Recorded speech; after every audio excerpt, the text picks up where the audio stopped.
හයි ගොඩක් අය හිතනවා තරු අතර අවකාශය සම්පූර්ණයෙන්ම හිස් කියලා. තරු අතර අවකාශය සම්පූර්ණයෙන්ම හිස් නැහැ. තරු අතර දූවිලි සහ වායුන් තියෙනවා. ඒවට අපි කියනවා තරු අතර තියෙන දූවිල්ල. එහෙමත් නැත්නම් ඉන්ටර්ස්ටෙලාර් ඩස්ට්. අන්තර්තාරීය දූවිල්ල සහ වායුව. සමහරක් වෙලාවට තරු අතර තියෙන අන්තර්තාරීය දූවිලි සහ වායු එකතු වෙලා විශාල වලාකුළු වගේ ක්ලවුඩ්ස් වගේ හැදිලා තියෙනවා. ඒවා අපේ අහසේ තියෙන ක්ලවුඩ්ස් වගේමයි මර්ජ් වෙනවා, ඊට පස්සේ වෙන් වෙනවා, ඒ වගේම ඩිසපියර් වෙලා යනවා.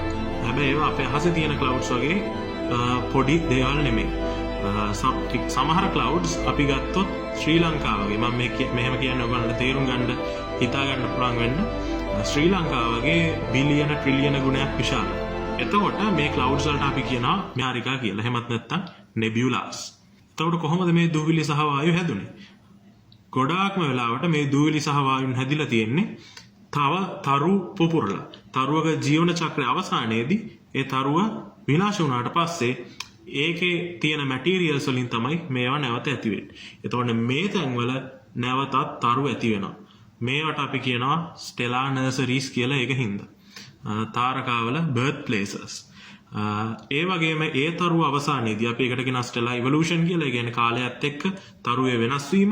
ඒ තරුව අවසානයේදී ගොඩක් වෙලාවට ඒ තරුව පුපුරලා නැවතත් ඒ දූවිල්ලටම එකතු වෙනවා. අපේ සෞර ග්‍රහ මණ්ඩලය හැදුනා කියලා විශ්වාස කරන තියරි එකක් තියෙනවා, සෝලාර් නෙබියුලා හයිපොතෙසිස් කියලා.